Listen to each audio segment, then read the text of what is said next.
How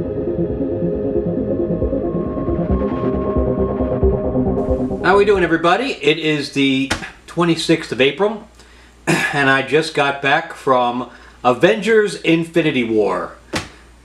So there isn't a whole lot I can say about this film without breaking into spoilers, which we'll do after this initial piece.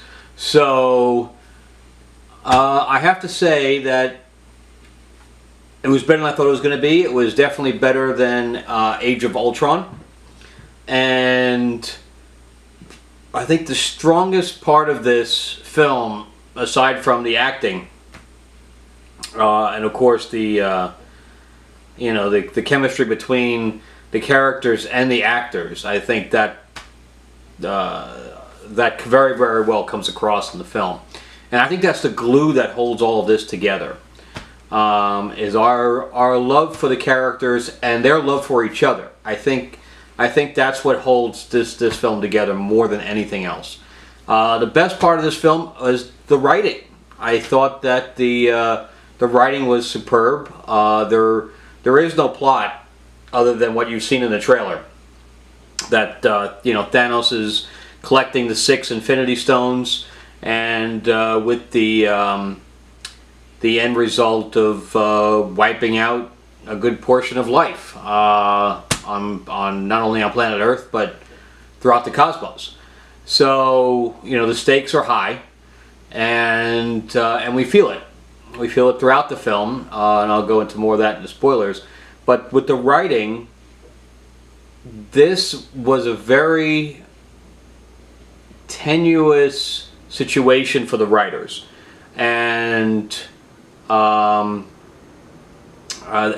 Russo brothers as well, as far as directing, because there's it was like reading a comic. Okay, so if you're reading an Avengers comic or any kind of a team comic where the team is broken up into different areas, in the vein of Lord of the Rings, where there's just different storylines going on where the characters are broken off, and then on top of that, dealing with all of these stars that are all going to demand equal time,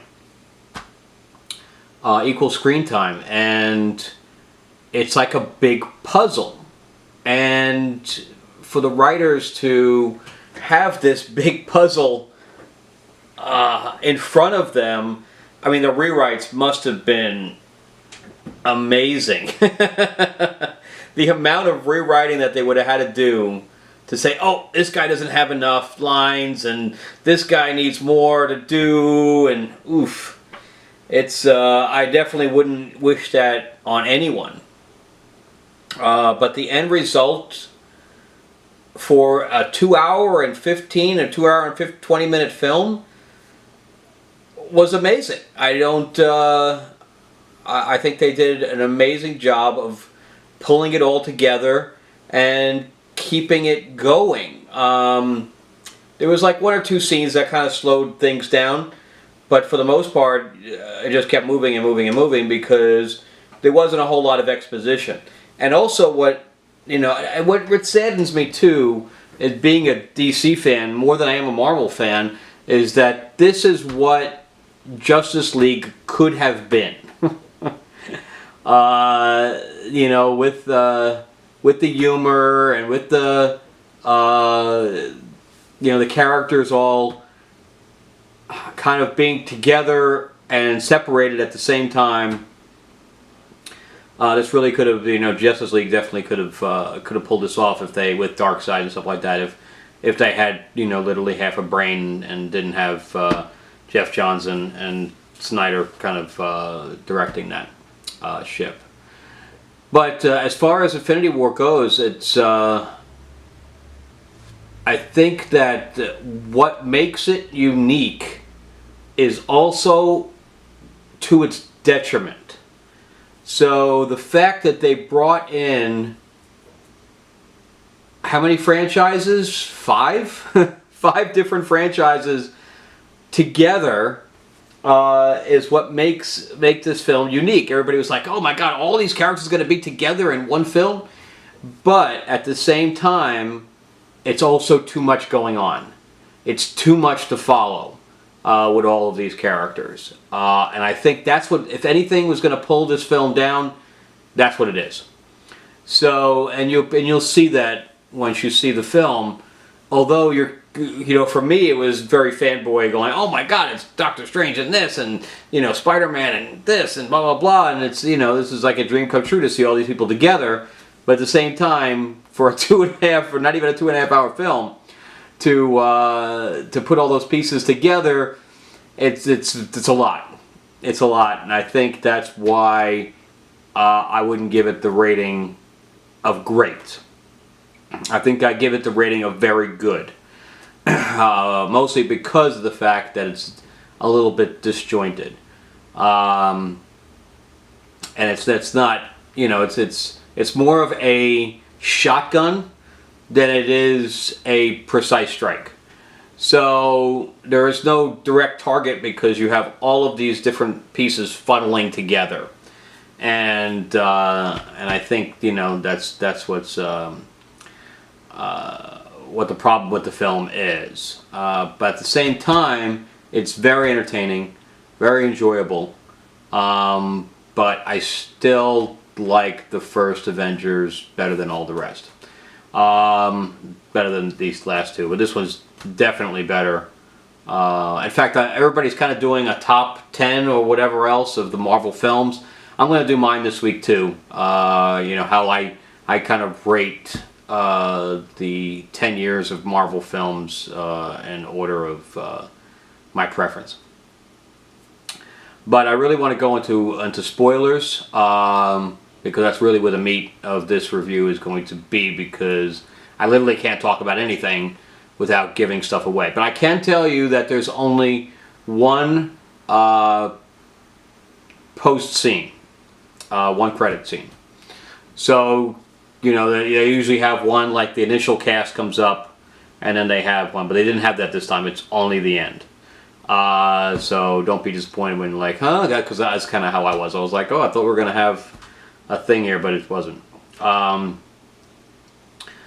anyway, I'm going to jump into spoilers, but I'm going to rate the film first. So I would say an 8 out of 10. So again, very good, but not great.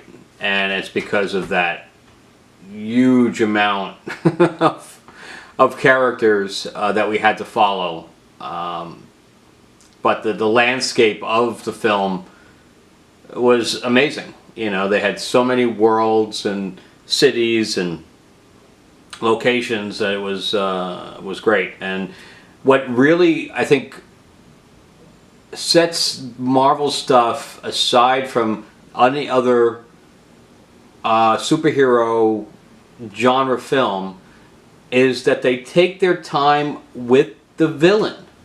So yes, this had the same thing as Justice League, where the villain was for the most part computer generated, or whoever they did.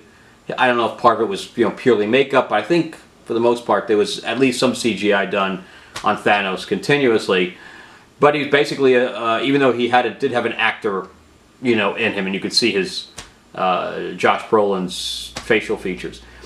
But they really took their time and explored that character, even with all the other characters going on. You would have thought they would spend less time on the villain because they have all these other characters to deal with, but they didn't. They took their time with the villain, and I thought that was great. That was great. We actually got to see inside his head. We got to see, his relationship with some of the other characters, and his motivation. And again, I don't want to go into spoilers because I was about to compare it to the comic. Thanos in the comics, but I'll wait to the spoilers for that. But anyway, recommend seeing it on a big screen. Absolutely recommend. I just saw it in 3D. And I had to sit all the way to the side. I was going to use MoviePass, but it was sold out last night. So I had got one of the last 5 seats for today. And I can say that this film is probably going to beat out Black Panther is when I saw Black Panther at opening weekend. Also, I did not have to wait 20 minutes in line for the concession stand. So I had to wait 20 minutes in line for a concession stand. So I think that this film is going to beat out Black Panther. So we're looking at another $1 billion film for Marvel and Disney. So kudos to them. They did it. They did it right. They did a good job. There was no other way they could have put this together without having all of those films already in their pocket. So anyway, let's go to spoilers, and I'll see you there.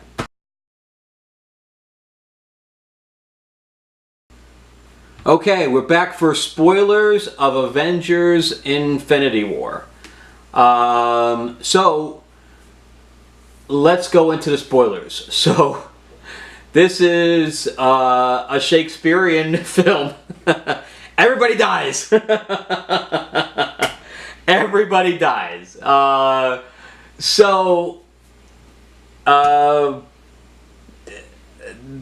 want to see I don't know what the chronology is for the next films. I have to look that up because since everybody's dead, they have to have another Infinity War film before they move forward with anything else. Although it's very predictable about how the next one's got to end. Of course, it has to end with a reset of time, or else everybody's dead. There's no Guardians of the Galaxy. Every one of them is dead, I think. I think every single one of the Guardians of the Galaxy is dead. I think Rocket's still alive. I gotta remember, Rocket was still alive, and Nebula was still alive, if you count her as a Guardian. But from the Guardian film, Thor is still alive because I guess he's a god, so he wouldn't, he wouldn't be affected by the Infinity Gauntlet, and that makes sense. Cap was still alive. Bucky's gone. There can't be another Black Panther. Black Panther's gone. Let's see, who else? I was pretty upset that the sister only had pretty much 1.5 scenes. Thought they were going to do a little more with her. Vision's gone. Scarlet Witch is gone. I think that Black Widow's still around. I didn't see her disappear. I could be wrong.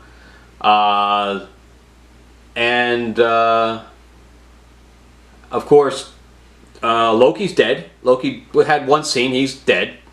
Although it was a very good scene. Heimdall's dead. So Thor has no people except himself anymore. Like you said, everybody on the ship was killed. Bruce is still around. Tony's still around. So what that does, I think, for the second, what I was saying about the problem with the film having too many characters, this drops it down for the next film, at least the starting of the next film, drops it down to a core group. Although, not a super group, Thor is pretty much the only one that's got any powers. Everybody else is gone, and if you count the Hulk. So you pretty much have Nebula, Rocket, Thor, Captain America, Hulk. I think I counted him twice, so let's count that again. So Hulk, Cap, Black Widow, none really superpowered except for Hulk, Thor, Rocket, Nebula. Is there anybody else left? Because Doctor Strange is gone too. So Spider-Man's gone. That's it. So there's like 5 people left. 5 or 6 people. That's it. So we'll see. But so they obviously have to reset time to bring everybody back, or else all the other franchise films, like Black Panther, that's slated, and Guardians of the Galaxy that's slated, can't happen, and Spider-Man can't happen. So yeah, so they're gonna try to reset time in some degree. So the things that bothered me in the film, first of all, Black Widow's hair. So I thought that they were going to go into the reasons why they look different.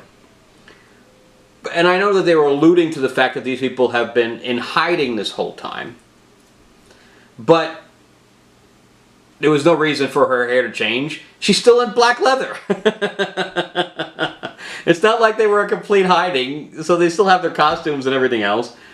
So that bothered me. There was no reason for her not to have red hair at all. And that short to begin with as well. So that bothered me. That bothered me in the trailer, and it bothered me in the film. So I hope that changes back. Maybe if enough of us say that was crap, they'll change it back. Second, Cap. So I had no problem with the beard portion of it. He looked okay with the beard. And that would change his face enough that he would look, you wouldn't recognize him walking down the street. But blacking out his costume, it made it feel like he was giving up on his country, which he would never do. So I don't agree with the blacking out of his costume. And T'Challa says to him, let's get this man a shield. So I'm thinking we're going to have a shield. But no, he's got these stupid armband shield knives. I don't know how to describe it. Hated it. Hated it. There was absolutely no reason not to give Cap a shield. Yes, it didn't have to be colored. It could just be this bit silver, and it would have been fine, because that would have been another plot point in the next thing where he, comes back to being Captain America again. That was the other thing. Rhodey, I'm not sure if Rhodey's gone. I think Rhodey's still around. But anyway, so those were two things that bothered me. And then there was a plot hole because Rocket gives Thor the eye, right? Which is a very funny scene. And the whole comment about him taking Bucky's arm. Very funny. So, again, going back to the writing, where every character still had their same voice from the other films, which, that could get lost with the amount of people that was going on. But anyway, so Thor's eye, right? So, okay, I can buy into the eye. But then he says, Peter Dinklage goes, well, you're going to be roasted by the heat of a sun. Okay, so he's a god, even though Loki said he was an Asgardian, so basically I guess he could die, where Thor was a little bit more immortal. So he withstood the sun portion, right?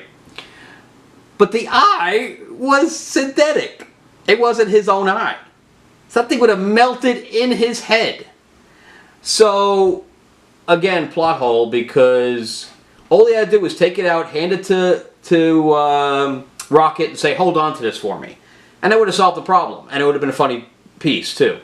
So, yeah, those are my problems. And, again, minor. For the amount of stuff going on, very, very minor. I thought that Doctor Strange giving the time crystal stone to Thanos, I thought that was a little abrupt. However, it's got a plot thing where he says that was the only way that we could win. That was where I think he was alluding to, was only by him giving the stone and him having all the stones and having the repercussions occur was the only way that they could win. So if he saw that in the millions of different things that he saw, the futures that he saw, okay, I can buy that. So otherwise it seemed abrupt that if that wasn't the case. And at the end, in the post-credit scene, where we bring in Nick Fury and Maria Hill, I have some hope now for Captain Marvel, because when they dropped the little device, it was red and blue and gold, as opposed to the green that we saw in the costume for Captain Marvel in the little teasers that they showed picture-wise, or the on-set pics. So maybe they did change the costume, or else why would they have it red, blue, and gold if that didn't equal the costume? So I hope that they're going to change that costume to where it should be in the comics. So now, as far as Thanos is concerned, plus all of Thanos' baddies, phenomenal. I know that they were all computer generated, but, you know, same thing as kind of Justice League, but I really liked them. They didn't really delve into them too much, but we knew exactly what their powers were based on how they fought, and the fact that they got wiped out along with all the heroes. I swear, there was more deaths in this film than a Schwarzenegger movie. But anyway, in the comics, Thanos is infatuated with death. And he sees death, the embodiment of death, all the time.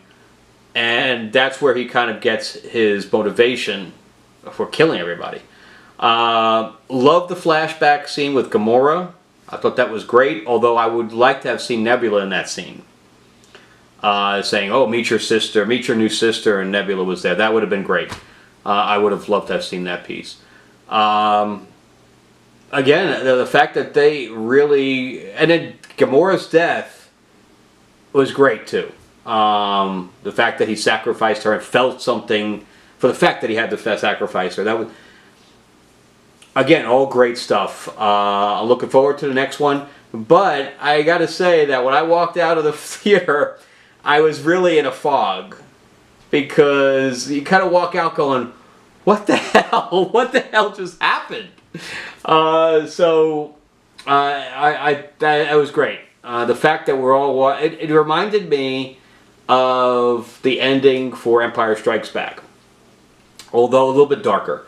Because at least in Empire Strikes Back, the heroes won because they were all together again. However, it was a Pyrrhic victory because the fact that they lost Han, and Luke lost his hand, and blah, blah, blah. There was some loss in there, even though it wasn't as dark and as grim as this one. But I feel like this is a second act going into a third act.